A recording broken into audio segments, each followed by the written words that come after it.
قرآن میں جو شان درود و سلام ہے،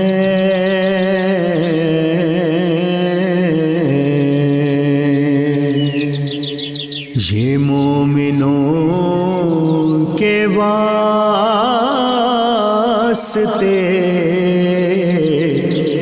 انعام عام ہے،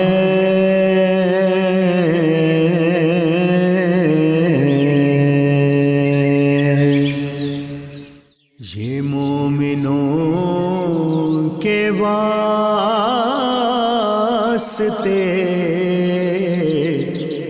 انعام عام ہے۔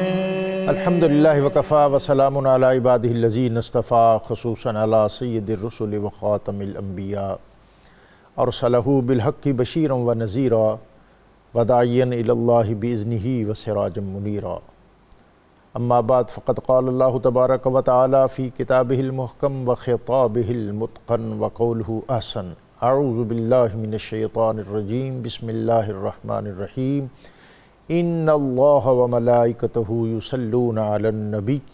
یا ایہا الذین آمنوا صلوا علیہ وسلموا تسلیما۔ اللہم صل علی سیدنا ومولانا محمد معدن الجود والعطاء والعلم والحلم والکرم وعلی آلہ الکرام واصحابہ العظام اجمعین، صلاۃ و سلاما علیک یا رسول اللہ۔ قرآن اور درود و سلام، اس بابرکت سلسلہ گفتگو کے ساتھ طاہر بخاری آپ سے مخاطب ہے۔ حضرت ابو درداء رضی اللہ تعالیٰ عنہ آپ روایت کرتے ہیں کہ نبی اکرم رسول محتشم صلی اللہ علیہ وسلم نے فرمایا، اکثر الصلاۃ علی یوم الجمعہ، کہ جمعے کے روز مجھ پر کثرت سے درود و سلام پیش کیا کرو۔ آپ نے فرمایا کہ فَإِنَّهُ یوم مشہود، کہ یہ حاضری کا دن ہے، یہ دنوں کا سردار ہے اور مساکین کی عید ہے۔ اس دن فرشتے نبی اکرم رسول محتشم صلی اللہ علیہ وآلہ وسلم کی بارگاہ میں پیش ہونے والے درود کو آپ کی خدمت میں بھیجتے ہیں اور اس کی آواز میں پہنچانے کا اہتمام کرتے ہیں۔ صحابہ اکرام رضوان اللہ علیہم اجمعین جانثار تھے اور حکم کی بجاوری میں ہمیشہ سبقت لے جانے کی کوشش کرتے تھے، اطاعت و فرما برداری کا مرقع اور مجسمہ تھے، لیکن وہ سوال بھی کرتے تھے۔ وہ عرض کرتے، یا رسول اللہ، آپ ہمارے سامنے جلوہ آرا ہیں، ہم آپ کی خدمت میں آپ پر درود و سلام بھیجتے ہیں اور آپ سنتے ہیں، اور ہمارے بعد جب آپ دنیا سے پردہ فرما جائیں گے تو اس کے بعد یہ اہتمام کس طرح ہوگا؟ تو نبی اکرم رسول محتشم صلی اللہ علیہ وآلہ وسلم نے فرمایا کہ اللہ تعالیٰ نے زمین پر انبیاء کے اجساد کو حرام کر دیا ہے، اور جس طرح میں آپ کے سامنے بیٹھا آپ کا درود و سلام سن رہا ہوں، ظاہری طور پر پردہ کر جانے کے بعد بھی یہ سلسلہ اسی طرح جاری رہے گا۔ اور اللہ تعالیٰ نے فرشتوں کی ایک جماعت جنہیں سیاحین کہتے ہیں، ان کی باقاعدہ یہ ڈیوٹی لگائی ہے کہ وہ روئے زمین پر جہاں جہاں نبی اکرم رسول محتشم صلی اللہ علیہ وسلم آپ کا کوئی ماننے والا عقیدت مند امتی خشوع و خضوع کے ساتھ، محبت کے ساتھ آپ کی بارگاہ میں اپنی عقیدت، ارادت اور محبت کا نذرانہ پیش کرتا ہے اور درود و سلام بھیجتا ہے، وہ آپ کی خدمت میں اس کو پیش کرنے کا اہتمام کرتا ہے۔ بالکل اسی طرح جس طرح حضرت سلیمان علیہ السلام کے دربار میں جب آپ نے ملکہ بلقیس کے تخت کو وہاں پیش کرنے کی خواہش ظاہر کی تو آپ کے ایک صحابی آصف بن برخیہ نے سینکڑوں میل کی مسافت پر واقع یمن سے وہ تخت آنے واحد میں آپ کی خدمت میں پیش کر دیا۔ یہ وہ اہتمامات ہیں جو اللہ تعالیٰ نے اپنے خاص انبیاء اور بالخصوص تاجدار ختمی مرتبت نبی اکرم رسول محتشم صلی اللہ علیہ وآلہ وسلم آپ کے لیے فرما رکھے ہیں، اور پھر بطور خاص آج کا دن یوم الجمعہ اور پھر ماہ رمضان المبارک کا جمعہ، اس میں نبی اکرم صلی اللہ علیہ وآلہ وسلم نے حکم فرمایا کہ یہ دن جو ہے، اس دن جو درود و سلام میری خدمت میں پیش ہوتا ہے، اس کی عظمت، برکت اور فضیلت عام دنوں کی نسبت بہت زیادہ ہے، اور اس دن کو یوم المساکین اور مساکین کی عید اور یوم المشہود اور بے شمار عنوانات اور اعزازات سے مزین کیا گیا۔ آج کے دن ماہ رمضان المبارک کی ان بابرکت ساعتوں اور سعید لمحوں میں اس امر کا بطور خاص اہتمام کیجیے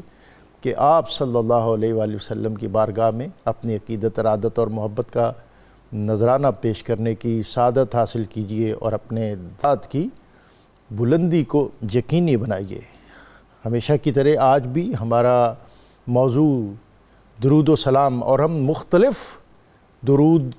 جو مختلف ادوار میں اور مختلف شخصیات نے مختلف سیغوں کے ساتھ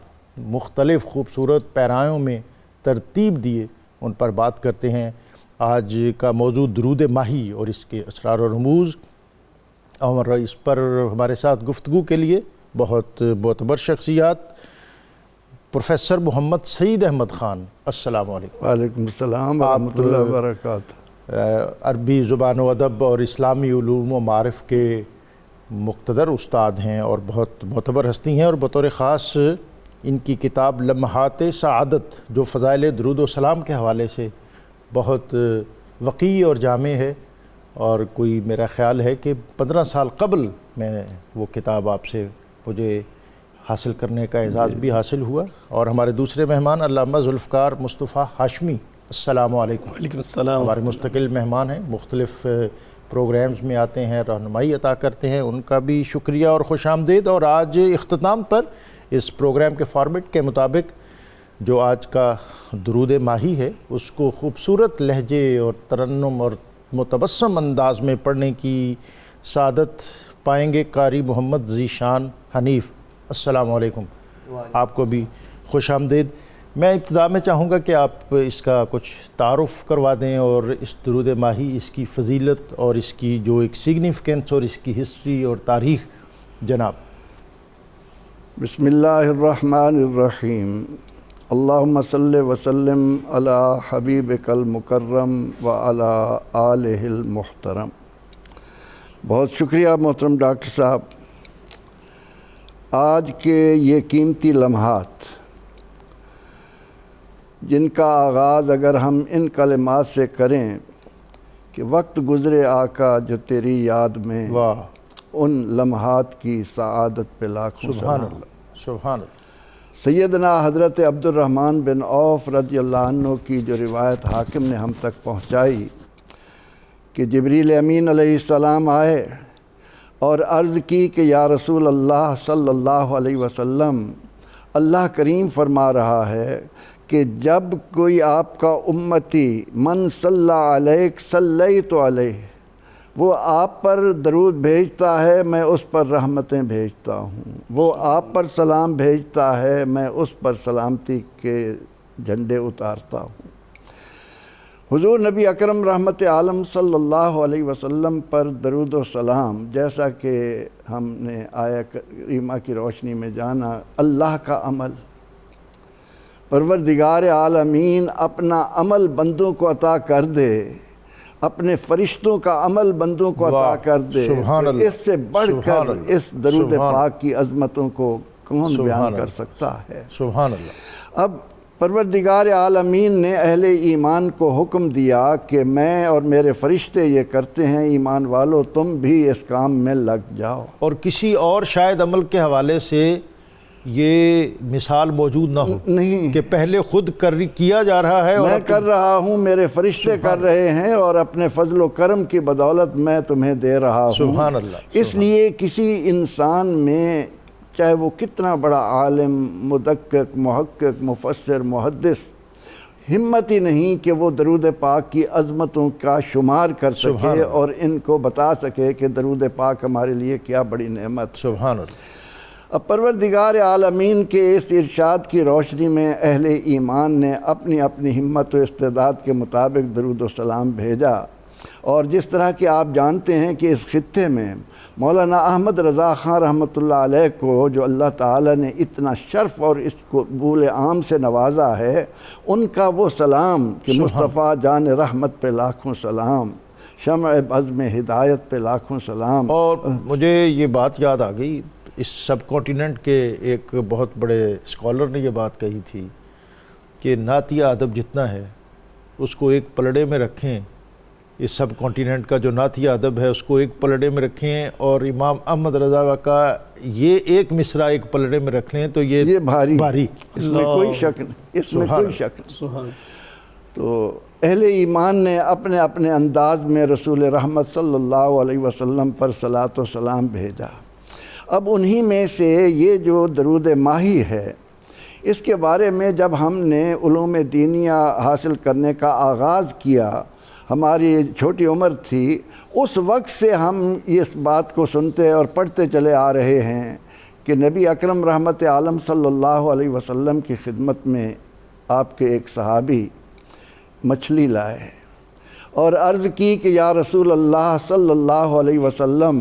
میں نے یہ مچھلی پکڑی ہی آپ کی خدمت میں پیش کرنے کے لیے تھی، اور میں 3 دن سے اس کو پکانے کی کوشش کر رہا ہوں اور یہ پک نہیں رہی، اسی طرح ہے۔ واہ! تو اس پر اللہ کے نبی علیہ السلام نے، جنہیں اللہ نے وہ علوم عطا فرمائے جن کا احاطہ کسی کے بس میں نہیں ہے، فَأَوْحَىٰ إِلَىٰ عَبْدِهِ مَا أَوْحَىٰ کے رمز میں کون انسان ہے جو یہ جان سکے کہ اللہ نے اپنے محبوب کو کیا دیا ہے اور اس عبد خاص نے اپنے رب سے کیا لیا ہے۔ آپ نے جب توجہ فرمائی تو آپ نے بتایا کہ یہ مچھلی، اسے دنیا کی آگ تو کیا، جہنم کی آگ بھی نہیں جلا سکتی۔ یہ کشتی دریا میں جا رہی تھی، اس میں ایک مومن مجھ پر درود پاک بھیج رہا تھا، اور یہ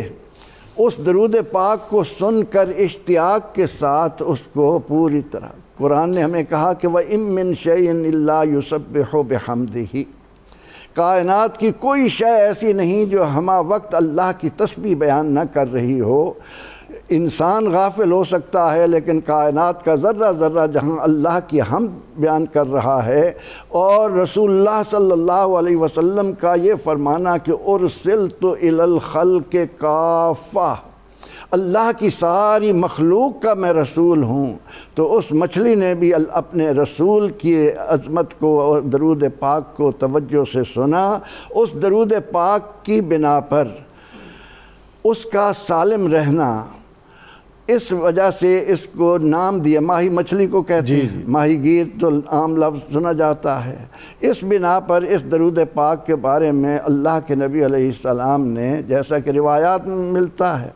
علی مرتضیٰ رضی اللہ عنہ سے فرمایا کہ یہ درود پاک پڑھ لینے والا دنیا کی آگ تو کیا، جہنم کی آگ بھی اس کا کچھ نہیں بگاڑ سکے گی۔ اس بنا پر بہر کیف منسوب ہم اسے جس انداز سے بھی کریں، ماہی نام رکھا گیا مچھلی والا، لیکن دیکھنا یہ ہے کہ درود پاک کے جو کلمات ہیں، ان کے اندر اللہ کے نبی علیہ السلام کی جن عظمتوں کو بیان کیا گیا ہے وہ قرآن و سنت کے عین مطابق ہیں۔ اس لیے ان کلمات کے ساتھ جو مسلمان درود پاک پڑھنے کی ایک روش بنائے گا، اللہ کریم اپنے فضل و کرم کے صدقے میں اسے دنیا کے مصائب سے بھی محفوظ رکھے گا، اور وہ جہنم کی آگ سے بھی انشاءاللہ المحفوظ۔ یہ بہت عمدہ بات کی ہے پروفیسر صاحب نے کہ جو مضامین اس خاص درود پاک میں بیان ہوئے ہیں وہ اپنی معنویت کے اعتبار سے، وسعت کے اعتبار سے، اور پھر نبی اکرم رسول محتشم صلی اللہ علیہ وسلم کی بارگاہ میں اپنی عقیدت، ارادت اور محبت کو پیش کرنے کے اعتبار سے بہت وسعت اور جامعیت کے حامل ہیں۔ علامہ ہاشمی صاحب، جناب میں چاہوں گا کہ آپ جو ترتیب ہے اس میں، اور بطور خاص ابتدا میں ہی خیر الخلائق اور افضل البشر، اس پر آپ ہمیں کچھ رہنمائی عطا کریں۔ بسم اللہ الرحمن الرحیم، مولا صلی وسلم دائما ابدا علی حبیبک خیر الخلق کلہم یوم الجمعہ یوم درود ہے، اور ہم الحمدللہ جو ہے وہ آج درود پاک کے اس پروگرام میں برکت رحمتیں سمیٹ رہے ہیں کہ ڈاکٹر صاحب پیارے کریم آقا صلی اللہ تعالیٰ علیہ وسلم کی عظمت و شان کا اس میں جا بجا جو ہے وہ تذکرہ ہوا ہے، جس میں اللہم صلی علی سیدنا محمد وعلی آل محمد کے بعد خیر الخلائق و افضل البشر حضور علیہ الصلوۃ والسلام کی عظمت و شان کا جو ہے وہ بیان فرمایا گیا ہے کہ اے اللہ تو ہمارے پیارے آقا صلی اللہ تعالیٰ علیہ وسلم اور ان کی آل پر رحمت نازل فرما جو مخلوق میں سب سے بہتر ہے۔ یہ پیارے آقا صلی اللہ تعالیٰ علیہ وسلم کی ایک عظمت و شان کا بیان ہے، وہ افضل البشر، اور حضور علیہ الصلوۃ والسلام جو ہے وہ تمام نسل انسانی میں سے تمام بشر جو ہیں ان میں سب سے افضل و اعلیٰ ہیں۔ اللہ رب العزت نے اپنے پیارے محبوب علیہ الصلوۃ والسلام کو بہت سی عظمتیں اور شانیں عطا فرمائی، جن میں سے ایک شان جو ہے وہ خیر الخلائق ہونا ہے۔ خیر الخلائق پیارے آقا صلی اللہ تعالیٰ علیہ وسلم کی یہ وہ عظمت اور شان ہے کہ جس کا بیان اللہ تبارک و تعالیٰ نے قرآن حکیم میں بھی جا بجا فرمایا ہے اور احادیث طیبات میں بھی فرمایا گیا ہے۔ پیارے آقا صلی اللہ تعالیٰ علیہ وسلم کی سب سے بڑی شان تو یہی ہے کہ ارسلت الی الخلق کافہ، اللہ رب العزت نے اپنے پیارے محبوب علیہ السلام کو یہ عظمتوں کا تاج پہنا کے دنیا میں مبعوث فرمایا کہ اے محبوب ہم نے آپ کو پوری خلق کے لیے، پوری نسل انسانی کے لیے جو ہے وہ رسول بنا کر بھیجا ہے۔ سبحان اللہ۔ اور پھر وما ارسلناک الا رحمۃ للعالمین کا تاج حضور علیہ السلام کو پہنایا۔ پیارے آقا صلی اللہ تعالیٰ علیہ وسلم کو جن و بشر تمام خلائق جتنے بھی اللہ تبارک تعالیٰ کی مخلوقات ہیں سب، حتیٰ کہ سید الملائکہ جو ہیں نوری مخلوق کے جو سردار ہیں وہ بھی کریم آقا صلی اللہ تعالیٰ علیہ وسلم کے در کے دربان ہیں۔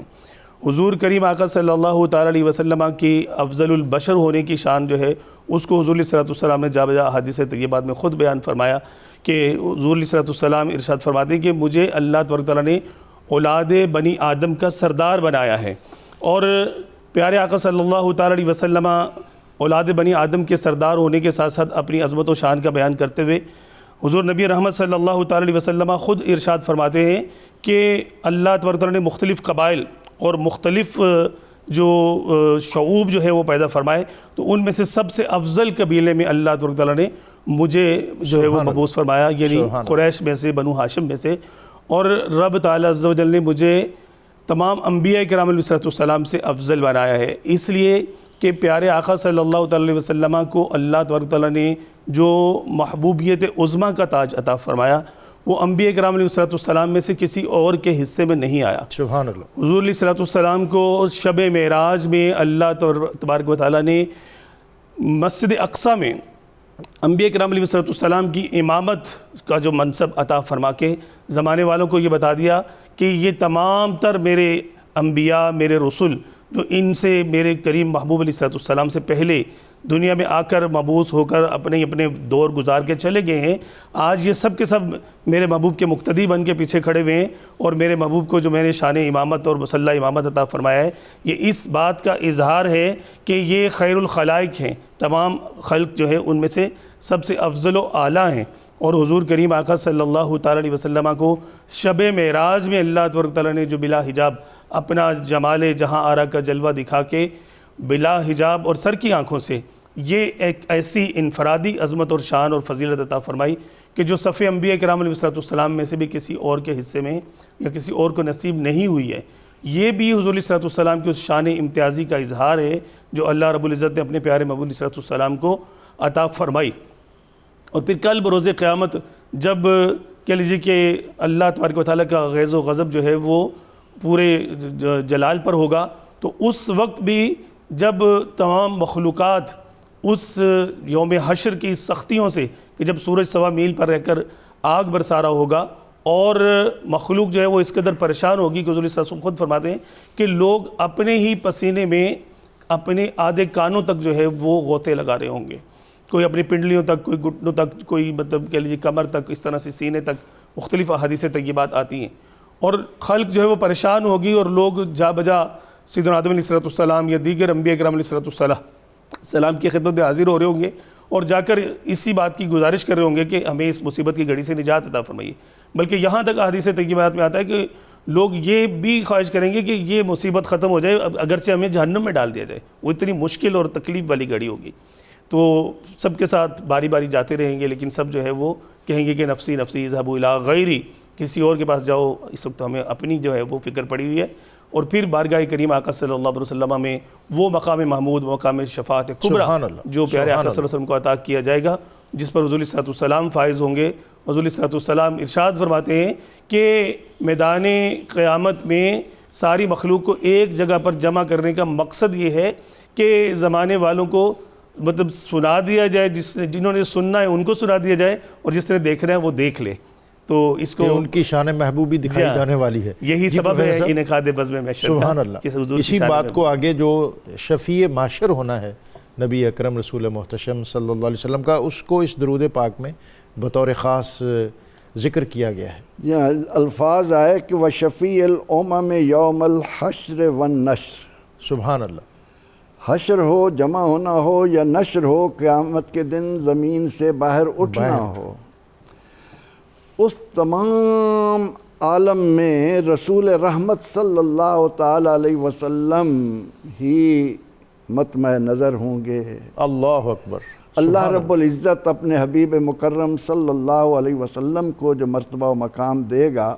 ڈاکٹر صاحب یہاں پر میں ایک اور بات عرض کرتا چلوں کہ اے اہل ایمان، کبھی تو اپنے دل کا دریچہ کھول کر اللہ اس بات میں غور کر لے کہ اللہ نے تجھے کس حبیب مکرم صلی اللہ علیہ وسلم کا امتی ہونے کا اعزاز عطا کیا ہے۔ سبحان اللہ۔ آپ فرماتے ہیں کہ جب قیامت قائم ہوگی تو پروردگار عالمین اپنے ایک ایک نبی کو ایک تخت عطا فرمائیں گے۔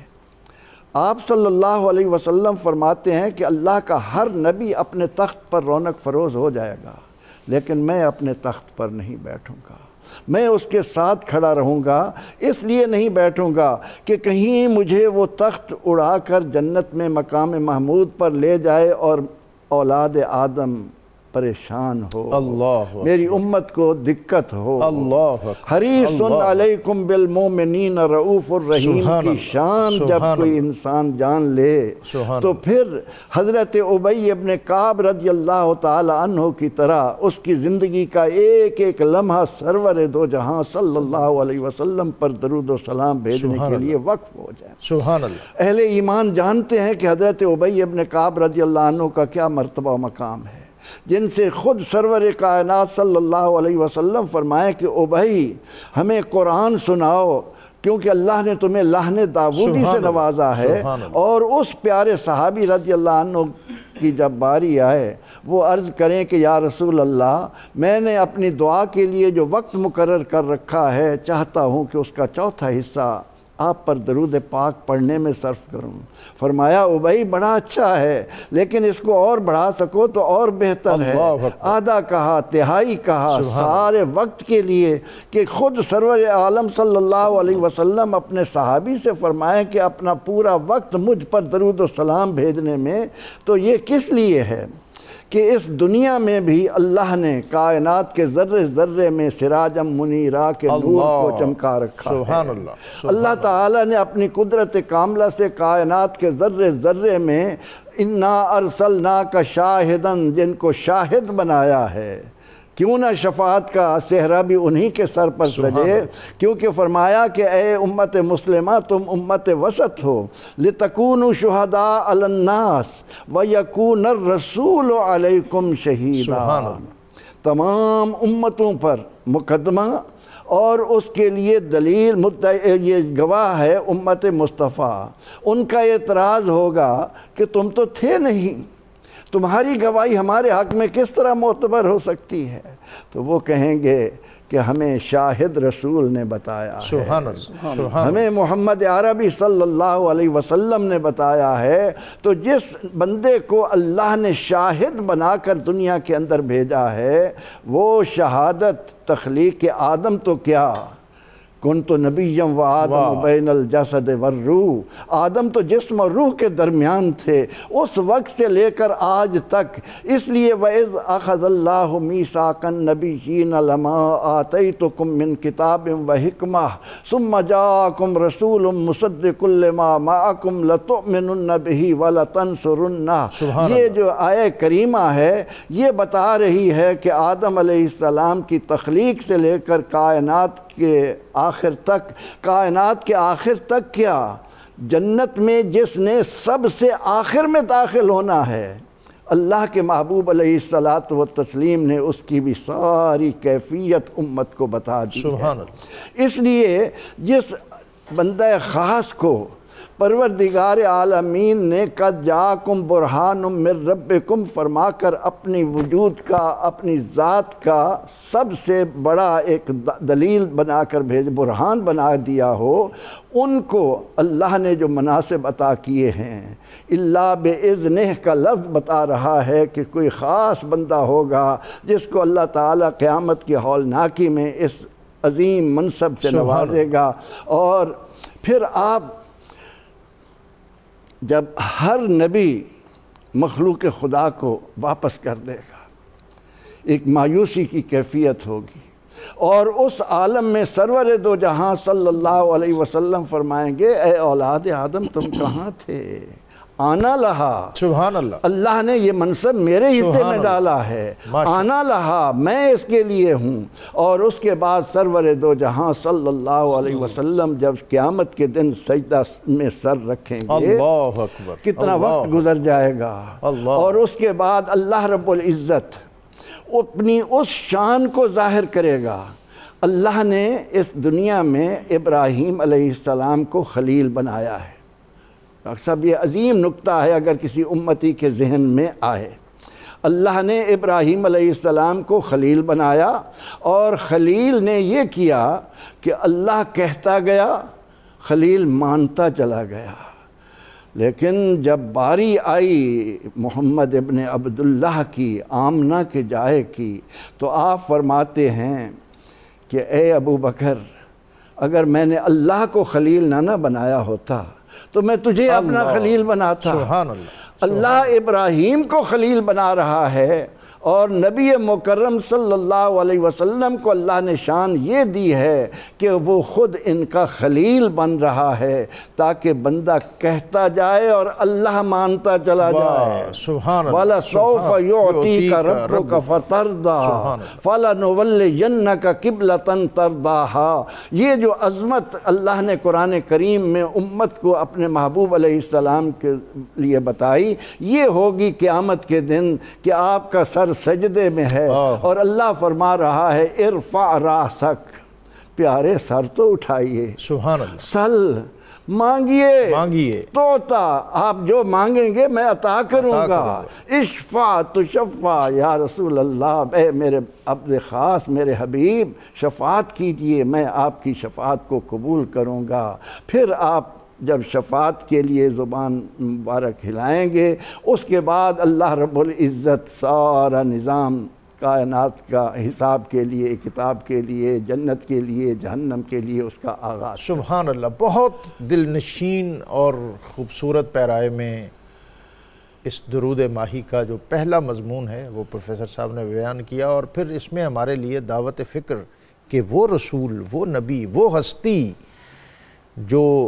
اس قدر اشتیاق رکھتی ہے، اس قدر فکر مند ہے اپنے امتی کے لیے، اپنے مومن کے لیے، ہماری ان کے ساتھ کمٹمنٹ کیسی ہونی چاہیے۔ اور جب ہم یہ سارے مناظر اور مظاہر دیکھتے ہیں تو بلا شک و شبہ، بلا تامل ہماری زبان سے آپ کی بارگاہ میں درود و سلام کا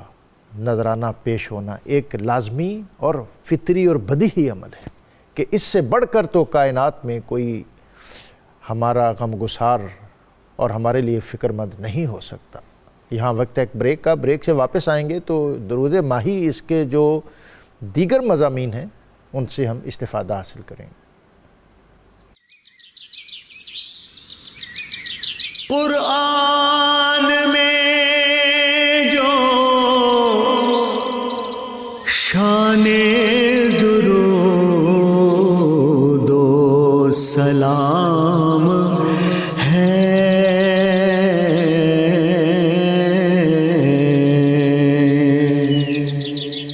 یہ مومنوں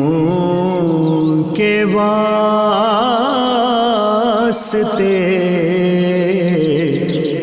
انعام عام ہے۔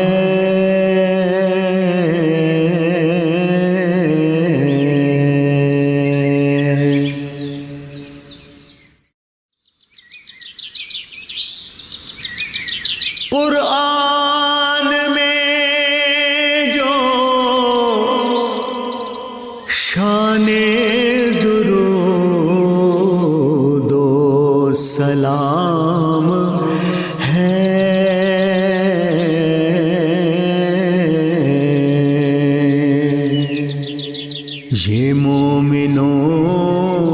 کے واسطے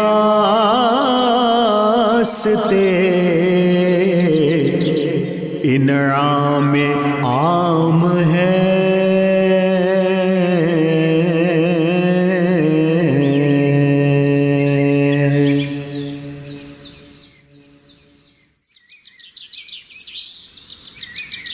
قرآن میں جو شان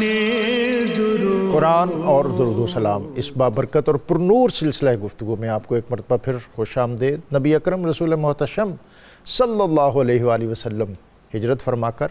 مکہ سے مدینہ منورہ تشریف لائے تو آپ نے یہاں انسٹیٹیوشنلائزیشن کی، ادارے قائم کیے، مواخات کے باہمی اخوت اور بھائی چارہ، ایک مسلمان اپنی سوسائٹی میں اپنے بھائی کے ساتھ کس طرح معاملات کرے گا، کس طرح رہے گا، اخوت کا، بھائی چارے کا، باہمی غمخواری اور غم گساری کا ایک سسٹم وضع کیا۔ میثاق مدینہ کہ آپ نے دوسری اقوام کے ساتھ اور دوسرے طبقات کے ساتھ، دوسرے ادیان اور مذاہب کے ساتھ، دوسری کمیونٹیز کے ساتھ کس طرح ڈیل کرنا ہے، اور پھر اس کے ساتھ ایک بنیادی انسٹیٹیوشن وہ قائم کیا، صفہ، ایک ریزیڈینشل یونیورسٹی جہاں صحابہ اکرام رضوان اللہ علیہم اجمعین بیٹھتے، علم سیکھتے، تزکیہ و طہارت کے پروسیس سے گزرتے، اور حضرت عبد الرحمن ابن عوف کہتے ہیں کہ ہم ہمہ وقت آپ کی بارگاہ میں حاضر رہتے اور ہمہ تن گوش رہتے کہ کب آپ کے لب مبارک سے کوئی جملہ، کوئی حکم، کوئی رہنمائی، کوئی ڈائریکشن ملے اور ہم اس کی تعمیل میں ایک دوسرے سے سبقت لے جانے کی کوشش کرتے۔ آپ کہتے ہیں کہ ایک روز نبی اکرم صلی اللہ علیہ وآلہ وسلم اپنے حجرہ ناز سے تشریف لائے اور پھر مسجد نبوی سے باہر ایک باغ کی طرف روانہ ہوئے، اور پھر آپ وہاں تشریف فرما ہو کر آپ اللہ رب العزت کی بارگاہ میں سر بسجود ہوئے، اور یہ سجدہ اتنا طویل ہوا کہ مجھے فکر مندی لاحق ہو گئی اور میری آنکھوں سے آنسو رواں ہو گئے۔ نبی اکرم صلی اللہ علیہ وسلم آپ نے سجدے سے سر اٹھایا، میری اس کیفیت اور حالت کو دیکھ کر سوال کیا کہ عبد الرحمن تجھے کیا ہوا؟ تو میں نے عرض کی یا رسول اللہ مجھے خدشہ لاحق ہوا کہ آپ کا یہ سجدہ اس قدر طویل ہوا ہے کہ کہیں میں آپ کے وجود اطہر کو دیکھنے کی نعمت اور سعادت سے محروم ہی نہ ہو جاؤں۔ نبی اکرم رسول محتشم صلی اللہ علیہ وسلم آپ کے چہرے پہ تبسم آیا اور آپ نے فرمایا عبد الرحمن میں تجھے ایک ایسی بات بتا دوں کہ جو اللہ تعالیٰ نے مجھے عطا کی اور میں اس عطا کے سبب اس کی بارگاہ میں سجدہ شکر بجا لانے کے لیے اپنی ان مناجات اور اس سلسلے کو طویل تر کر دیا۔ حضرت عبد الرحمن بن عوف کہتے ہیں کہ مجھے نبی اکرم رسول محتشم صلی اللہ علیہ وسلم نے فرمایا کہ اللہ تعالیٰ نے مجھ پر یہ انعام کیا ہے اور یہ کہا ہے کہ جو شخص اے حبیب آپ صلی اللہ علیہ وسلم پر ایک مرتبہ درود پاک پڑھے گا، اللہ تعالیٰ اس کے لیے 10 نیکیاں لکھ دے گا اور اس کے 10 گناہ مٹا دے گا۔ یہ وہ کرم اور عطا کے پہلو ہیں جو ہر امتی کو نبی اکرم رسول محتشم صلی اللہ علیہ وسلم نے عطا کیے ہیں، اس عوض کہ ہم آپ صلی اللہ علیہ وسلم کی بارگاہ میں درود و سلام کا نذرانہ پیش کرتے رہیں، اور یہ برکات آج ہم اپنے اسکالر سے سن رہے ہیں۔ اور آج ہمارا موضوع ہے درود ماہی، اور اس کا جو اگلا پہلو ہے، عنوان ہے صلی اللہ علیہ سیدنا محمد وعلی آل سیدنا محمد بعدد کل معلوم لک۔ علامہ ہاشمی صاحب۔ جی ہاں قبلہ ڈاکٹر صاحب، یہ بڑا خوبصورت درود پاک کے الفاظ کا پرایا ہوتا ہے کہ مختصر الفاظ میں بے شمار، ان گنت اور بے شمار جو ہے وہ رحمتوں کے نزول کی اللہ کی بارگاہ میں التجا کی جاتی ہے، اور یہ امت کا اسلوب اور جو ہے وہ طریقہ کار رہا ہے، اور اس میں بہت کم وقت میں بہت زیادہ برکات پڑھنے والا جو ہے وہ بھی سمیٹ لیتا ہے۔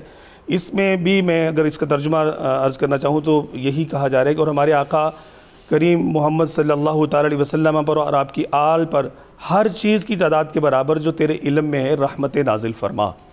اب ہر چیز کی تعداد اللہ کے علم میں ہی ہے، اور اللہ نے قرآن پاک میں بھی اس بات کا ارشاد فرما دیا کہ وَإِن تُعُدُّوا نِعْمَتَ اللَّهِ لَا تُحْصُوهَا، اگر تم اللہ کی نعمتوں کو گننا چاہو تو گن نہیں سکتے۔ اب وہ بے گنت اور ان گنت اور بے شمار جو نعمتیں ہیں ان کی تعداد کے برابر اے مالک تو رحمت نازل فرما۔ اور اگر اس کو ہم ایک تسلسل سے دیکھیں تو ہمیں دیگر بہت سارے درود پاک میں یہ الفاظ اس طرح سے نظر آتے ہیں، جیسے ایک خاص درود پاک بارش کے حوالے سے ہے تو اللہم صلی علی سیدنا مولانا محمد بعدد قطرات الامطار، اے مالک بارش کے قطروں کے برابر تو درود نازل فرما۔ اسی طرح سے ہے بعدد اوراق الاشجار، درختوں کے پتوں کے برابر جو ہے وہ درود نازل فرما۔ اسی طرح سے آتا ہے بعدد ذرات الاسحار، صحراؤں کے اندر جو ریت کے ذرے ہیں اے مالک تو اس تعداد کے برابر جو ہے اپنے محبوب صلی اللہ علیہ وسلم پر رحمت نازل فرما۔ اور اسی طرح سے اگر ہم دیکھیں تو وصلی علی سیدنا محمد عدد النجوم فی السماء، کہ اے اللہ تو آسمان میں جو ستاروں کی تعداد ہے اس کے برابر تو اپنے محبوب صلی اللہ علیہ وسلم پر درود پاک نازل فرما۔ اور ایک بڑا اسی طرح سے خوبصورت درود پاک ہے وصلی علی سیدنا محمد عدد ما تنفست الارواح منذ خلقتها، اے اللہ تو تمام روحیں جو تو نے اب تک تخلیق کی ہیں انہوں نے اب تک جتنی سانسیں لی ہیں تو اتنی سانسوں کی تعداد کے برابر اپنے محبوب صلی اللہ علیہ وسلم پر درود نازل فرما۔ تو یہ کہہ لیجئے کہ محبتوں کی ایک ایسی برکھا ہے جو پڑھنے والا پڑھتا چلا جاتا ہے، اس پر انوار و تجلیات کا نزول ہوتا چلا جاتا ہے۔ بہت دلچسپ پیرایا ہے کہ انسان اپنی کم مائیگی اس کا اعتراف کرتے ہوئے اللہ رب العزت کی بارگاہ میں یہ درخواست کرتا ہے کہ یہ اہتمام آپ اپنے شایان شان اس انداز میں کیجیے۔ جناب پروفیسر صاحب اس موضوع کو بھی اور آگے جو آ رہا ہے وصلی علی جمیع الانبیاء والمرسلین۔ اللہ اکبر۔ ڈاکٹر صاحب یہ جو کلمہ ہے نا کہ بعدد کل معلوم لک، سبحان اللہ۔ اب قرآن نے کہا کہ لا یحیطون بشیء من علمہ الا بما شاء۔ اب اللہ کے علم کا احاطہ جب کسی کے بس میں نہیں ہے تو امتی اللہ کے حضور یہ کلمات عرض کر کے ان رحمتوں کو لے رہا ہے ان کی نشاندہی جبریل امین علیہ السلام ان کلمات کے ساتھ کریں کہ یا رسول اللہ صلی اللہ علیہ وسلم، اللہ نے جبریل کو بڑی قوت دی ہے اور ہم جانتے ہیں اس کی قوت۔ جب ابراہیم علیہ السلام آگ میں ڈالے جا رہے تھے حکم ہوا نکال آ کر فوراً ان کے لیے گل و گلزار بنا دی۔ چھری اسماعیل علیہ السلام کے حلق پر تیار ہے، حکم ہوا جبریل لا کر بنا۔ لیکن جبریل کہتے ہیں کہ یا رسول اللہ صلی اللہ علیہ وسلم، اللہ نے مجھے یہ قوت اور طاقت عطا کی ہے، میں بارش کے قطرے گن سکتا ہوں، میں دنیا بھر کے درختوں کے پتے گن سکتا ہوں، میں دنیا بھر کے صحراؤں کے ریت کے ذرات گن سکتا ہوں، لیکن اللہ آپ صلی اللہ علیہ وسلم پر درود و سلام بھیجنے والے کو جو نیکیاں عطا کرتا ہے وہ جبریل کی گنتی سے باہر ہیں۔ سبحان اللہ، سبحان اللہ۔ کہاں بعدد، اس لیے کہنے والے نے یہ کہا کہ بعدد کل معلوم لک۔ ڈاکٹر صاحب اس انداز کو میں قرآن کریم کی روشنی میں اس طرح بھی دیکھتا ہوں۔ اللہ نے فرمایا کہ انا اعطیناک الکوثر۔ واہ سبحان اللہ۔ اب کوثر فعل کے وزن پر مبالغے کا صیغہ ہے۔ اب کون انسان ہے اولاد آدم میں جو کوثر کا حقیقی مفہوم بتانے کے قابل ہو؟ سبحان اللہ۔ اب ابن عباس رضی اللہ عنہ نے جب اس کا ترجمہ کیا کہ خیر کثیر عطا فرمائی، جب کہا گیا کہ ہم تو اس سے مراد حوض کوثر لیتے ہیں، فرمایا وَهُوَ مِنَ الْخَيْرِ الْكَثِيرِ، وہ خیر کثیر میں سے ایک چیز ہے، لیکن خیر کثیر بھی اس کے ترجمے میں محدود نظر آتی ہے۔ رب کریم فرماتا ہے مَن یُؤْتَ الْحِکْمَةَ فَقَدْ أُوتِیَ خَیْرًا کَثِیرًا، سبحان اللہ۔ جس کو دانائی ملی اسے خیر کثیر ملی، جسے دانائی ملی اسے خیر کثیر ملی۔ آپ تو یعلمہم الکتاب والحکمہ، حکمت بانٹنے والے ہیں، آپ تو حکمت تقسیم کرنے والے ہیں، تو آپ کے لیے خیر کثیر کی وسعتوں کا اندازہ لگانا کسی انسان کے بس میں ہو۔ اس لیے درود ماہی میں یہ کلمات ایمان والوں کو اس بات کی طرف متوجہ کرتے ہیں کہ اے بندے اپنے قسمت پر ناز کر کہ جن کا امتی ہونے کے لیے انبیاء علیہ السلام دعائیں کرتے رہے، اللہ نے تجھے نعمت بے مانگے دی ہے، اس نعمت کی قدر کر اور ان کے ساتھ وہ تعلق قائم کر جو صدیق و فاروق رضی اللہ عنہما نے کر کے دکھایا ہے۔ سبحان اللہ۔ کیوں کہ کل جب معاشر کا روز ہوگا اور نبی اکرم رحمت عالم صلی اللہ علیہ وسلم کی شان محبوبیت کے جھنڈے گڑے ہوں گے تو قرآن کہتا ہے کہ ان عظمتوں کو دیکھ کر اس سے محروم رہ جانے والے، اس سے پیچھے رہ جانے والے، اس مقصوم سے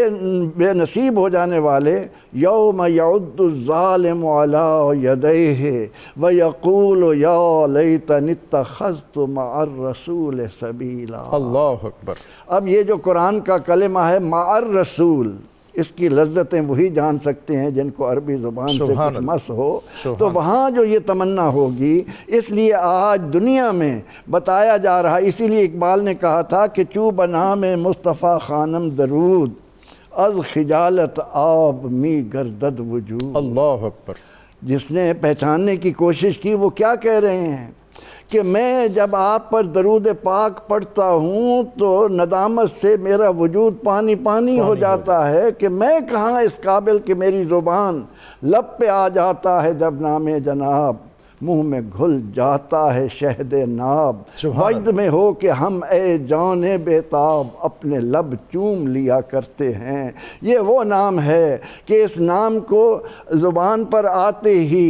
وَتُعَزِّرُوهُ وَتُوَقِّرُوهُ کی شان جانے نہ جانے، لیکن آپ کے لب بوسہ دے کر اس بات کا اظہار کر رہے ہوتے ہیں کہ یہ وہ نام ہے کہ جن پر اللہ کی رحمتوں کی اتنی برکھا ہے، اتنی برسات ہے، کسی کے بس میں ہی نہیں ہے کہ وہ یہ جان سکے کہ رب نے اپنے محبوب بندے کو کیا دیا ہے، آپ نے کیا لیا ہے۔ اور آگے یہ جو کلمات درود ماہی میں آئے کہ وَصَلِّ عَلَىٰ جَمِيعِ الْأَنبِيَاءِ وَالْمُرْسَلِينَ، اللہ اکبر، تمام انبیاء و رسل۔ قرآن کیا کہتا ہے؟ الَّذِينَ آتَيْنَاهُمُ الْكِتَابَ يَعْرِفُونَهُ كَمَا يَعْرِفُونَ أَبْنَاءَهُمْ۔ کون ایسا اللہ کا نبی دنیا کے اندر آیا ہے جس نے اپنی امتوں کو ہمارے محبوب علیہ الصلاۃ والتسلیم کی عظمتوں سے آگاہ نہ کیا ہو، آپ کی شانوں کے ترانے نہ پڑھے ہوں، آپ کا میلاد مبارک نہ پڑھا ہو، آپ کی عظمتوں کا شمار نہ کیا ہو۔ یہ پروفیسر صاحب یہ مضامین تو ایسے ہیں کہ بات سے بات نکلتی رہے گی اور چراغ سے چراغ جلتا رہے گا، اور سفینہ چاہیے اس پہر بے کراں کے لیے۔ میں علامہ ہاشمی صاحب میں چاہوں گا کہ یہ اور اس سے آگے کے جو مضامین ہیں ان کو آپ بیان فرمائیں، اور پھر چونکہ پروگرام کے اختتام پر قاری محمد ذیشان حنیف آج ہمارے ساتھ موجود ہیں، جواں سال ہیں، تجوید و قرات کے فن میں بڑے ماہر ہیں، اور ہماری سماعتیں اور ہمارے جو ناظرین ہیں ان کی سماعتیں بھی بے قرار ہیں کہ ہم اس خوبصورت بابرکت عزت عظمت اور رفعت والے درود و سلام کو ایک پر نور لہجے میں سننے کی سعادت بھی پائیں۔ جناب وصلی علی جمیع وصلی علی کل الملائکۃ المقربین وعلی عباد اللہ الصالحین۔ جی ہاں ڈاکٹر صاحب، میں اس سے پہلے اس درود پاک کے کچھ فضائل کے حوالے سے میرے پاس کچھ کلمات موجود ہیں۔ خاص طور پہ اس کی فضیلت کے حوالے سے آتا ہے کہ جو بندہ اس درود پاک کو پڑھتا ہے وہ ہر قسم کی مصیبت اور آفت میں مبتلا ہونے سے اللہ کے فضل و کرم سے محفوظ ہو جاتا ہے، اور خاص طور پہ آسیب اور جنات سے حفاظت کے لیے یہ بڑا مجرب بتایا جاتا ہے کہ اگر اس کی تلاوت گھر میں کی جائے، پڑھا جائے تو اللہ تعالیٰ اس گھر کو آسیب وغیرہ سے محفوظ فرماتا ہے، دشمن سے، حاسدین کی حسد سے اس کی حفاظت کی جاتی ہے۔ اسی طرح سے یہ درود پاک خاص طور پہ پڑھنے والوں کو شیطان کے وسوسوں سے بھی دور رکھتا ہے۔ اس کے کلمات بڑے جو ہے مطلب مبارک اس ترتیب سے ہیں۔ اور ایک اور فضیلت کے بارے میں آتا ہے کہ جو بندہ نماز فجر کے بعد 111 مرتبہ اس کو پڑھنا جو ہے وہ اپنا معمول بنائے تو تو اللہ تبارک و تعالیٰ اسے اپنے ہم اثر لوگوں میں سے معزز کر دیتا ہے، اس کو عزت و رفعت کا تاج عطا فرماتا ہے۔ اور رمضان المبارک کی جو برکتیں ہیں تو اس کے ساتھ جڑی ہوئی اس کی خاص فضیلت بھی بیان کی جاتی ہے کہ جو بندہ ہر روز نماز تراویح کے بعد 41 مرتبہ اس درود پاک کو رمضان المبارک کے مہینے میں پڑھ لیتا ہے تو اس کو یہ خاصیت ملے گی کہ اسے پیارے کریم آقا صلی اللہ علیہ وسلم کی زیارت کا شربت نصیب ہو جائے۔ سبحان اللہ، بہت شکریہ پروفیسر محمد سعید احمد خان صاحب، آپ نے بہت دل نشیں پیرائے میں آج کے موضوع پر اور درود پاک پر اور عظمت و رفعت شان مصطفیٰ کریم صلی اللہ علیہ وآلہ وسلم آپ پر اور آپ کی بارگاہ میں جو محبت آمیز نذرانہ پیش کیا، اور پھر ہمارے مہمان علامہ ذوالفقار مصطفیٰ ہاشمی صاحب بہت قیمتی باتیں اختتام پر انہوں نے بتائیں کہ یہ درود ماہی آج کے دور میں جب کہ ہمیں ہر طرف سے ایک دہشت اور وحشت نے گھیرا رکھا ہے اور ہم ایک عدم تحفظ میں مبتلا رہتے ہیں، تو حصار کے لیے، تحفظ کے لیے، عزت کے لیے، عظمت کے لیے، برکت کے لیے، بلندی درجات کے لیے اس درود پاک کو کس ترتیب سے پڑھا جائے، کس طرح پڑھا جائے، فجر کے بعد کیسے پڑھا جائے، تراویح کے بعد کیسے پڑھا جائے، عشاء کے بعد کیسے پڑھا جائے، آپ نے یہ سارے جو تفصیلات ہیں آج کے پروگرام میں سنی۔ اللہ تعالی ہمیں توفیق دے کہ ہم درود و سلام کے ساتھ اپنا تمسک اور تعلق اس کو مضبوط رکھیں اور اس کو اپنی زندگی کا وظیفہ بنائیں، اپنے معمولات میں شامل ہوں۔ آپ چلتے پھرتے، گاڑی میں ڈرائیو کرتے ہوئے اور دیگر معمولات نبھاتے ہوئے اس وظیفے کو حرز جاں بنائیں۔ اللہ تعالیٰ آپ کے لیے عزت، عظمت، برکت اور حفاظت کے در وا کر دے گا۔ مہمانوں کا بہت زیادہ شکریہ، اور اب ہم چلتے ہیں قاری محمد ذیشان حنیف صاحب کی طرف، اور ان سے آج کا جو ہمارا درود پاک ہے اس کو سننے کی سعادت حاصل کرتے ہیں۔ جناب۔ اللهم صل على محمد وعلى آل محمد خير الخلائق وأفضل البشر وشفيع الأمم يوم الحشر والنشر، وصل على سيدنا محمد وعلى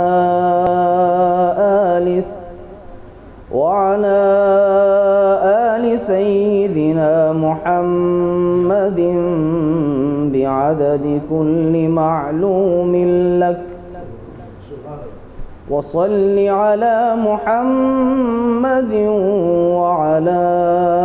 آل محمد وبارك وسلم، وصل على جميع الأنبياء والمرسلين، وصل على كل الملائكة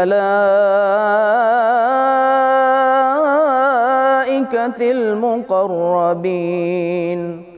وعلى عباد الله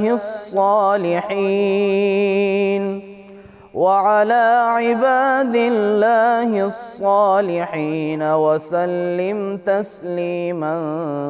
كثيرا برحمتك وبفضلك وبكرمك يا أكرم الأكرمين، يا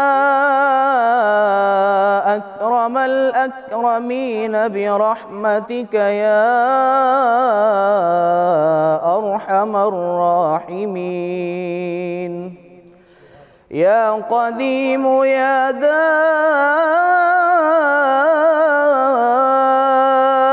يا حي يا قيوم،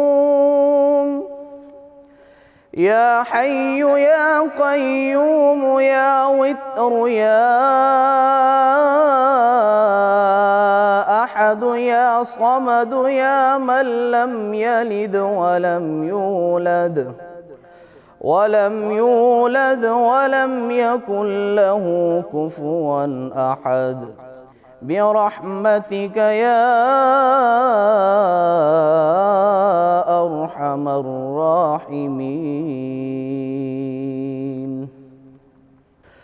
اللهم صل على محمد وعلى آل محمد خير الخلائق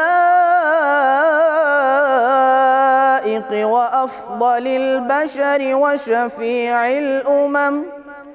وشفيع الأمم يوم الحشر والنشر. وصل على سيدنا محمد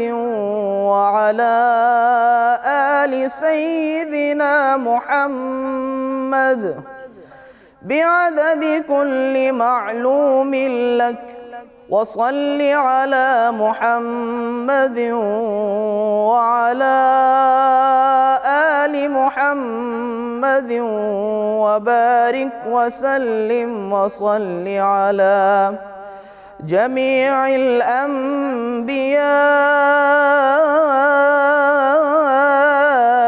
والمرسلين.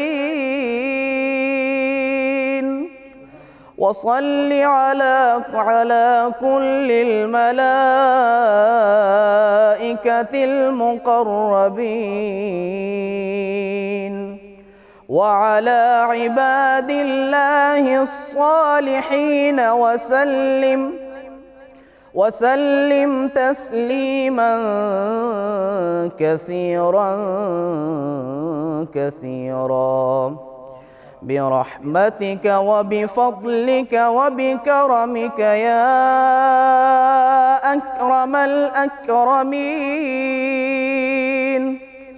يا أكرم الأكرمين برحمتك يا أرحم الراحمين. يا قديم يا دائم يا حي يا قيوم. يا حي يا قيوم يا وتر يا أحد يا صمد يا من لم يلد ولم يولد ولم يكن له كفوا أحد برحمتك يا أرحم الراحمين.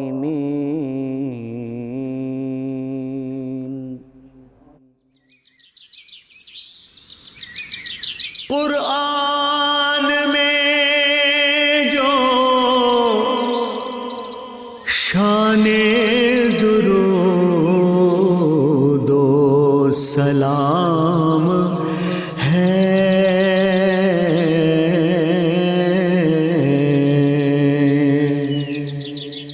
یہ مومنوں کے واسطے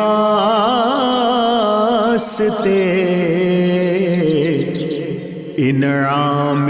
عام ہے.